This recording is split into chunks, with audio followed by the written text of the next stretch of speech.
اور وہی تو ہے جس نے آسمانوں اور زمین کو تدبیر سے پیدا کیا ہے، اور جس دن وہ فرمائے گا کہ ہو جا تو حشر برپا ہو جائے گا، اس کا ارشاد برحق ہے، اور جس دن سور پھونکا جائے گا اس دن اسی کی بادشاہت ہوگی، وہی پوشیدہ اور ظاہر سب کا جاننے والا ہے، اور وہی دانا ہے، خبردار ہے۔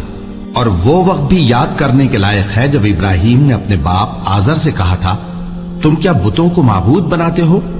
میں دیکھتا ہوں کہ تم اور تمہاری قوم کھلی گمراہی میں ہو۔ اور ہم اس طرح ابراہیم کو آسمانوں اور زمین کے عجائبات دکھانے لگے تاکہ وہ خوب یقین کرنے والوں میں ہو جائیں۔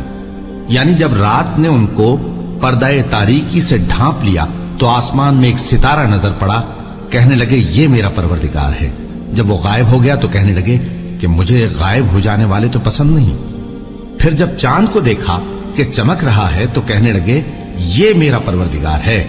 لیکن جب وہ بھی چھپ گیا تو بول اٹھے کہ اگر میرا پروردگار مجھے سیدھا رستہ نہیں دکھائے گا تو میں ان لوگوں میں ہو جاؤں گا جو بھٹک رہے ہیں۔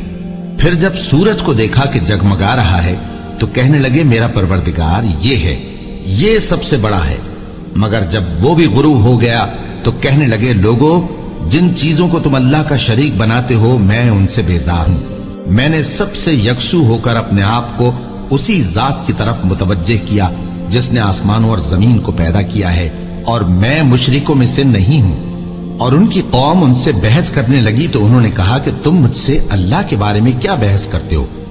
اس نے تو مجھے سیدھا رستہ دکھا دیا ہے، اور جن چیزوں کو تم اس کا شریک بناتے ہو میں ان سے نہیں ڈرتا، ہاں جو میرا پروردگار کچھ چاہے۔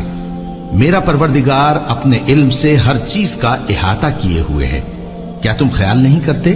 بھلا میں ان چیزوں سے جن کو تم اللہ کا شریک بناتے ہو کیوں کر ڈروں، جبکہ تم اس بات سے نہیں ڈرتے کہ اللہ کے ساتھ شریک بناتے ہو جس کی اس نے کوئی سند نازل نہیں کی۔ اب دونوں فریق میں سے کون سا فریق امن و بے خوفی کا زیادہ حقدار ہے؟ اگر سمجھ رکھتے ہو تو بتاؤ۔